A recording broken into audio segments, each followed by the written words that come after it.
t'as souvent la tête dans les nuages ces temps-ci. Effectivement, je me demandais comment sont formés les nuages. Alors là, c'est ton jour de chance. Je reviens justement d'une conférence avec une spécialiste sur les nuages. Allons voir si elle est encore disponible. Bonjour, bonjour. Vous vous souvenez de moi? J'étais à la conférence tout à l'heure. Absolument! Disons que vous êtes passé aussi inaperçu qu'un cirrus dans un ciel dégagé. Bon, parfait. Nous sommes venus parce que nous aimerions en apprendre plus sur les nuages et comment ils se forment. Vous tombez bien.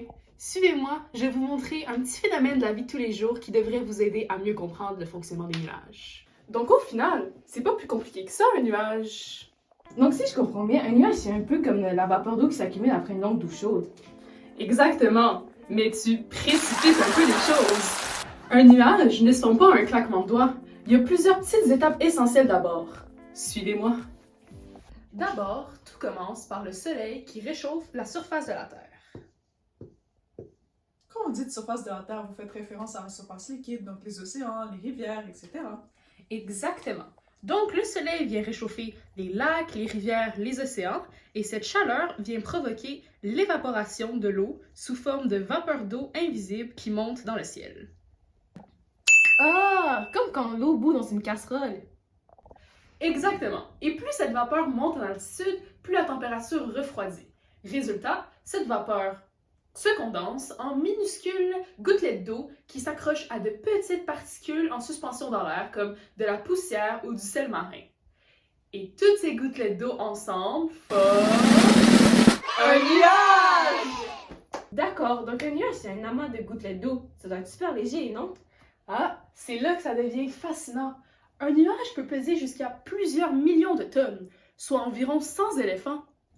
Mais alors pourquoi y a-t-il des nuages qui sont tout fins alors que d'autres semblent énormes et menaçants? Excellente question.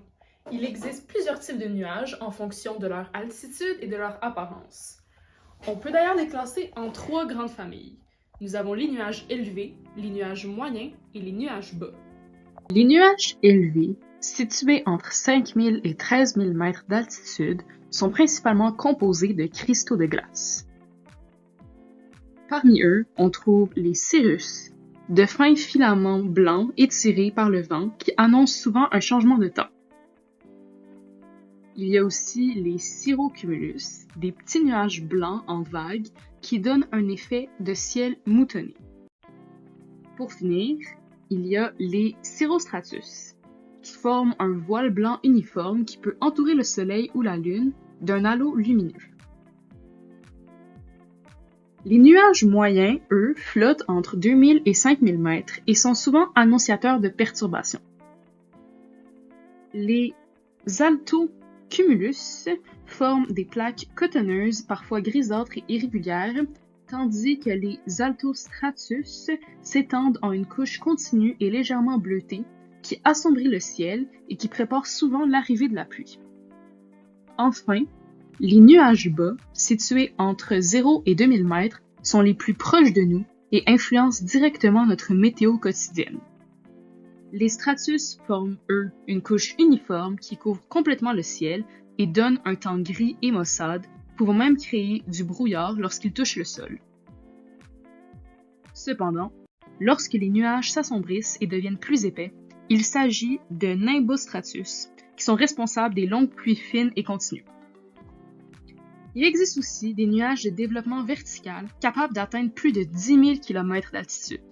Le plus impressionnant est le cumulonimbus, immense et menaçant, qui peut provoquer des orages, de la grêle et même des tornades. C'est lui qui transforme un ciel calme en un spectacle électrique et grondant. Wow, donc chaque nuage a sa propre personnalité. C'est fascinant de voir à quel point, en fait, ils nous permettent tous de mieux comprendre la météo. Exactement. Et lire les nuages, c'est un peu comme lire un message que nous envoie le ciel. Si vous prêtez attention, vous verrez que les nuages ne sont jamais les mêmes. Ils changent, se transforment et voyagent, un peu comme nous. C'est tout si simple que ça. Tu m'as vraiment fait sortir d'un véritable brouillard. À partir de maintenant, je vais lever les yeux plus souvent au ciel. Il y a tellement de choses à découvrir.